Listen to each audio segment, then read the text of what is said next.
gospel reading from the lectionary for this Sunday comes from the gospel according to Luke in the 13th chapter. Please stand as you are able for the reading of the gospel.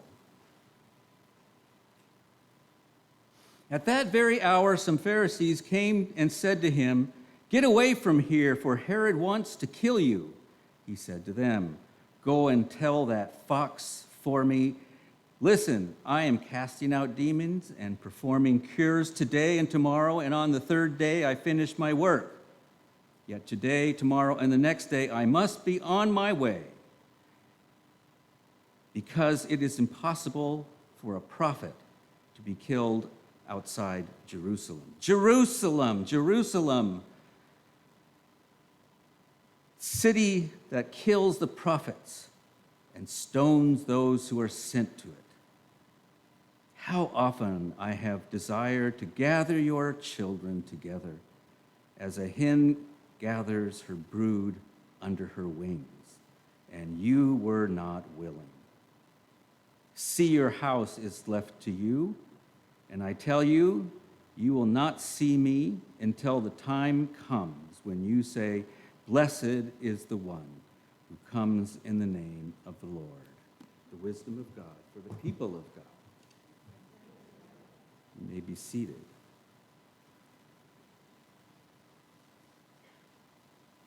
When I was living in Japan, you can imagine, particularly when I first got there, I watched a lot of TV because it's so good for language learning.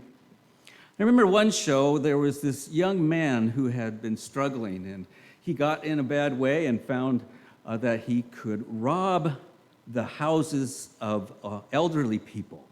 He got into that, and then the story changed. He had a Jesus moment, perhaps without Jesus, but he decided he was going to change his life, and he was going to help people in the opposite direction. And there's one scene in which he's struggling with this transformation in his life, and his girlfriend, who doesn't know the history of him robbing houses, is asking him, "Why are you always taking care of old people?" It triggered him into crying, remembering his crimes, and she was almost angry with him. "Why?" Single word came out, GIMU. Got my dictionary. I looked it up. It says duty, but I know that duty in Japanese is giri. Imagine that, a language that has two words for the same thing. Gi, the first character, means justice, morality, and loyalty. The second characters are different. Di means logic, and mu is duty or work. And they are similar, but a little bit different. And Gimu has more to do with loyalty, an obligation. And Japanese is full of words about how people relate to each other. It's a much more relational language, therefore it is a little more imaginative and ambiguous. When I was there as an exchange student, one of my friends at Oregon State had a Japanese girlfriend, so I went to visit her. And after the visit, she said, "Now we have N," just E-N, N, which means a relationship. It's a tie that's binding us, that she's saying that we will be in a relationship that's bound together, that includes some measure of obligation and dependence. And that relationship will spread to other relationships, both back in Oregon and Japan, and make a kind of a web of relations. That was very strange for me when I was hearing that. Hey, I went Corvallis to Tokyo, and I was just having the most fun with my freedom, going to the discos at night. I really don't like the Bee Gees. This all troubled my host mother because she would wait up for me until I got home on the last train. And I didn't want her to do that. I wanted, just let me have my freedom to do what I want. But she was greatly troubled by it. And another scene I remember, she would always get tea for us, the siblings, her children. We're all sitting watching TV. She would always get us tea. It always bothered me that those kids couldn't get their own tea. So I went up and got my own tea. I was showing them the American way, self-reliance. What I didn't understand is I was taking her GIMU from her, and it was an insult. I had my tea, but I had an empty cup. Duty is not a word in English that is very congenial.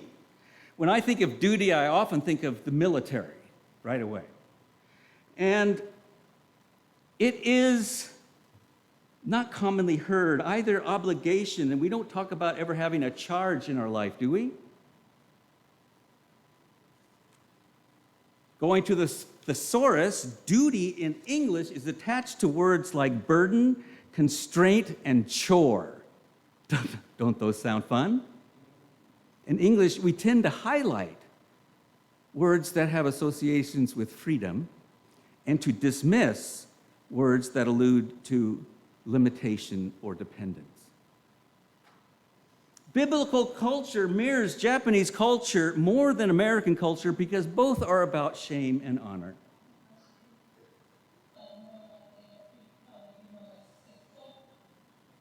Okay?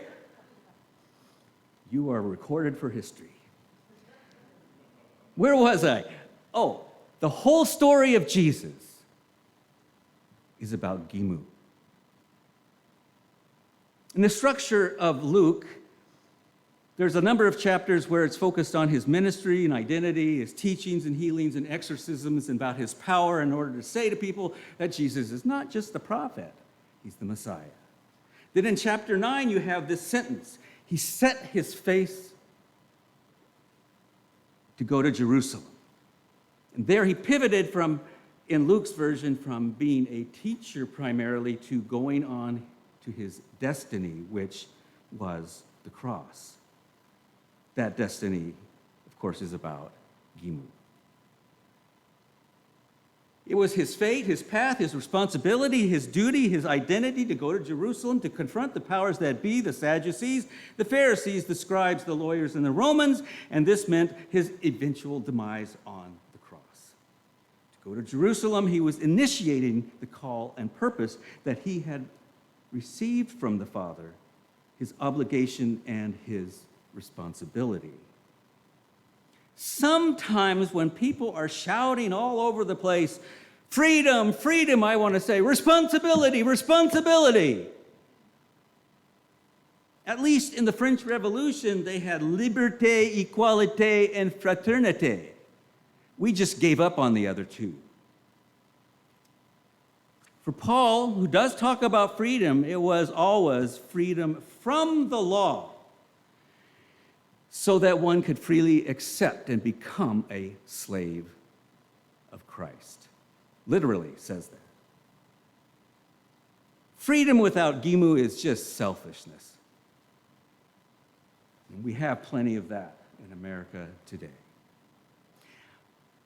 If you look at your life, I can tell you that a pastor's life is full of GIMU. Plenty of it. It all starts with the bishop saying, or us saying, I will go where you send me, and giving up agency and freedom to have our own life. From there, I just look at all my list of things to do when I put them up there every day, and most of them have some measure of obligation attached to them. Marriage and parenting are about GIMU. When we raise children, we are obligated to them.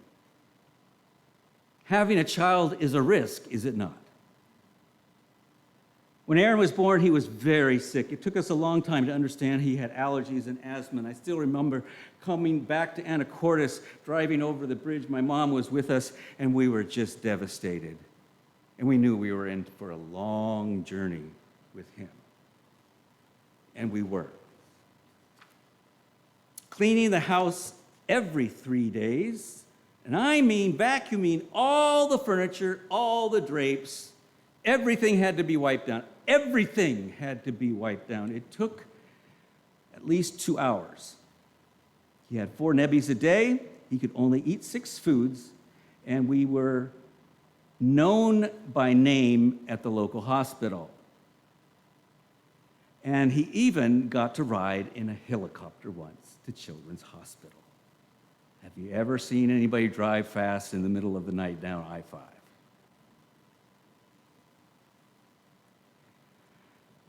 Friends in North Hollywood, I know from seminary, have 3 boys, and the third had brain damage during birth. He still cannot speak, just to mention one of his disabilities. He's now in his mid-20s. What do we say to that? What were they to do with this child? GIMU. I'm reading a novel right now, I haven't finished it yet, entitled Dear Edward by Anne Napolitano, about Edward, who's the sole survivor in a plane crash. Loses his whole family, and the only family he has is an aunt and uncle who were trying to have a baby but were having trouble with that, and they give up all of that and take in Edward. Can you imagine the stress, the love that is involved in that GIMU? And we admire this, don't we admire this? People who do this? So why are we screaming all the time to have personal agency and freedom in the midst of a pandemic? And who are these people who have no feelings of GIMU, so they don't get vaccinated, and they all talk about whatever they want? It's just selfishness. Go to church. Church is the ideal place for GIMU. We are here for duty, for responsibility, for caring for each other. Are not these our values? When you look at our mission, vision statement, the words we say to articulate our values are inclusion, nurturing, progressive spiritual formation, compassionate social justice, servanthood, and integrity. These are all about GIMU. Jesus turned his face to Jerusalem, and he set on the journey that was about obligation, obedience, and sacrifice, the red pill. It was a journey that brought him into confrontation with the powers and made inevitable the cross. It was a journey of GIMU, and this is our journey also. Have you been hearing the stories about people helping refugees in Ukraine? My favorite is a guy from Amsterdam drives all the way to the border of Poland and says, with his van, and says, "Who would like to come and stay with me until this is over?" Can you believe that? What did he say when he asked why he did it? It was my human obligation. Speaking of Ukraine, compare Presidents Zelensky and Putin, who exhibits GIMU. Zelensky was an entertainer. Not only was he a comedian, he was a comedian who played the president and then became the president. Colbert in 24.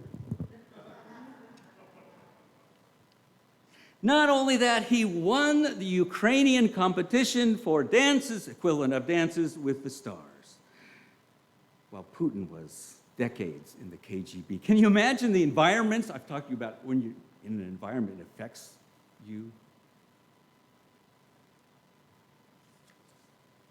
I imagine that Putin thinks he's doing some sense of duty, but it's really a deleterious vision of the Soviet Union. And what did Zelensky say when somebody said, "We'll get you out of there"? Do you remember what he said? "I don't need a ride, I need guns." Zelensky has embraced the GIMU that has come his way, and it is inspiring. We all have Jerusalems in our lives. Sometimes we choose them. The minute we choose to have children, we choose it. Some things just happen to us. I would never choose the circumstances I am in. And with these circumstances, I also have GIMU. Still have GIMU with Aaron. It's a little different. I have GIMU with all of you. And I can tell you that grief is a GIMU journey. And with the circumstances we're in the world, none of us chose this. But we do have an opportunity, sometimes called the thin places. I look at it as a kairos moment. Remember the word kairos? In Greek, for time, two words for time. Chronos, which is measured time. Kairos is special time.